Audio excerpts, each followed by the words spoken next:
terjadi kenaikan signifikan dan peta negara kita berwarna hijau. Setidaknya ada 4 hal yang menjadi penyebabnya. Pertama, Indonesia menyelenggarakan pemilihan presiden secara langsung. Kedua, Indonesia memilih anggota Dewan Perwakilan Daerah atau senator ya, untuk pertama kalinya. Yang ketiga, terjadi perdamaian dengan gerakan Aceh Merdeka. Dan yang keempat itu, Indonesia menyelenggarakan pilkada langsung.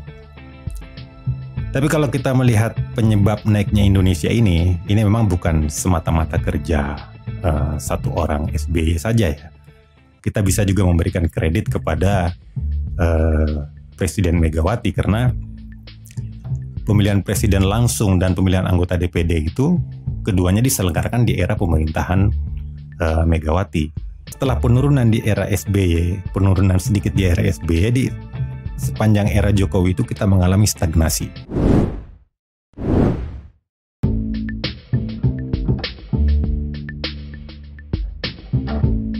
Assalamualaikum warahmatullahi wabarakatuh. Selamat datang kembali di channel Pemilih Indonesia bersama saya Harun Hussein. Bagaimana sebenarnya kondisi demokrasi kita hari ini?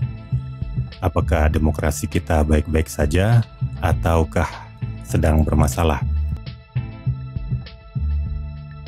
Freedom House ini menerbitkan laporan Freedom in the World 2023 pada 9 Maret yang lalu ya.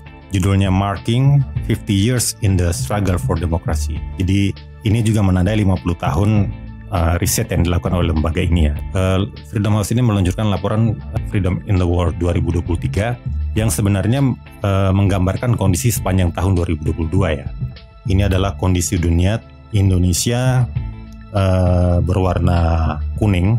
Warna kuning adalah pertanda bahwa negara itu adalah negara partly free atau separuh bebas. Negara yang warnanya hijau adalah negara bebas. Kemudian negara yang berwarna ungu adalah negara yang tidak bebas. Negara bebas itu warnanya hijau, skornya 1 sampai 2,5. Kemudian negara separuh bebas warna kuning itu skornya 3,0 sampai 5,0. Selanjutnya negara yang tidak bebas atau warna ungu itu skornya adalah 5,5 sampai 7,0. Sepanjang era pemerintahan Jokowi itu kita berwarna kuning. Jadi dari laporan Freedom in the World 2015 sampai dengan Freedom in the World 2023, skor kita itu 3 total skornya, dan tidak ada pergerakan sama sekali di era Jokowi ini. Jadi kita tetap negara yang separuh bebas. Mari kita bandingkan era Jokowi ini dengan era SBY. Ketika dia mulai menjabat tahun 2004, negara kita itu juga negara separuh bebas. Skornya waktu itu 3,5 ya. Itu era terakhir pemerintahan Megawati. Tapi setahun kemudian, tahun 2005 ya, tahun survei tahun 2005 dan yang masuk dalam laporan Freedom in the World 2006, terjadi kenaikan signifikan dan peta negara kita berwarna hijau. Skornya 2,5, hak politik kita 2, dan kebebasan sipil kita 3. Jadi dua-duanya meningkat. Hak politik kita meningkat dari 3 menjadi 2, kemudian kebebasan sipil kita meningkat dari 4 menjadi 3. Tapi mengapa waktu itu SBY setahun memerintah itu indeks demokrasi kita tiba-tiba naik? Setidaknya ada 4 hal yang menjadi penyebabnya. Pertama, Indonesia menyelenggarakan pemilihan presiden secara langsung. Kedua, Indonesia memilih anggota Dewan Perwakilan Daerah atau senator ya, untuk pertama kalinya, yang menandai era parlemen kameral di Indonesia. Yang ketiga, terjadi perdamaian dengan gerakan Aceh Merdeka. Dan yang keempat itu, Indonesia menyelenggarakan pilkada langsung. Tapi kalau kita melihat penyebab naiknya Indonesia ini memang bukan semata-mata kerja satu orang SBY saja ya. Kita bisa juga memberikan kredit kepada Presiden Megawati, karena pemilihan presiden langsung dan pemilihan anggota DPD itu keduanya diselenggarakan di era pemerintahan Megawati. Walaupun memang waktu itu banyak juga tokoh-tokoh PDIP yang menolak pemilihan presiden secara langsung. Yang juga patut diberi apresiasi dalam kenaikan indeks kebebasan Indonesia itu adalah Pak Yusuf Kalla ya. Karena peran beliau sangat besar dalam perdamaian dengan gerakan Aceh Merdeka. Dan tentu saja banyak lagi di belakang Pak Amin Rais dan tokoh-tokoh lainnya yang merancang perubahan politik di Indonesia ya. Termasuk juga Megawati, Gus Dur, Amin Rais ya, tokoh-tokoh reformasi kita. Tidak mungkin kita kesampingkan perannya dalam kenaikan indeks demokrasi yang kebetulan terjadi di eranya SBY. Dan waktu itu kita sama dengan negara-negara demokrasi maju lainnya ya. Sama dengan Amerika, sama dengan negara-negara Eropa Barat, sama dengan Australia, sama dengan Jepang, sama dengan Korea Selatan. Kita menikmati era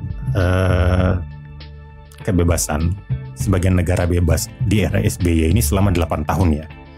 Dari tahun 2005 sampai 2012. SBY mengakhiri masa pemerintahannya itu dengan skor 3 ya. Lebih tinggi dengan skor di awal masa pemerintahan SBY yaitu 3,5. Bagaimana dengan era Jokowi? Era Jokowi ini mestinya bisa menaikkan, mestinya bisa mengembalikan ya status kita sebagai negara bebas. Tapi alih-alih menjadi negara bebas, kita tetap saja kuning. Jadi kita setelah penurunan di era SBY, penurunan sedikit di era SBY, di sepanjang era Jokowi itu kita mengalami stagnasi. Tidak ada pergerakan sama sekali, stagnan, stuck di angka skor kita 3. Inilah skor kita di era Jokowi dan era SBY itu. Era Jokowi ini agak mengkhawatirkan juga ya, karena kebebasan sipil kita, hak-hak politik kita mulai agak goyang. Termasuk Jokowi sudah menyatakan cawe-cawe. Cawe-cawe itu sebenarnya berbahaya ya. Itu intervensi terhadap pelaksanaan pemilu. Pemilu itu di mana-mana harus free and fair. Kalau kita itu bahasanya jurdil, harus jujur dan adil. Kemudian ada capres yang terkesan dijegal karena ada yang ingin memajukan all Jokowi's man. Ini bagaimana? Ini lama-lama demokrasi kita kembali ke era Orde Baru karena demokrasinya non kompetitif ya. Yang boleh menang dan ikut pemilu itu hanya orang-orangnya dia saja. Padahal kan demokrasi itu biar rakyat yang menentukan. Demokrasi itu rakyatlah yang berdaulat, bukan penguasa yang berdaulat. Dan kemudian ada juga partai yang dibegal ya. Kemudian sebelumnya ada presiden 3 periode, ada penambahan masa jabatan presiden dan sebagainya. Ini jangan-jangan demokrasi kita akan turun dalam riset Freedom House tahun berikutnya.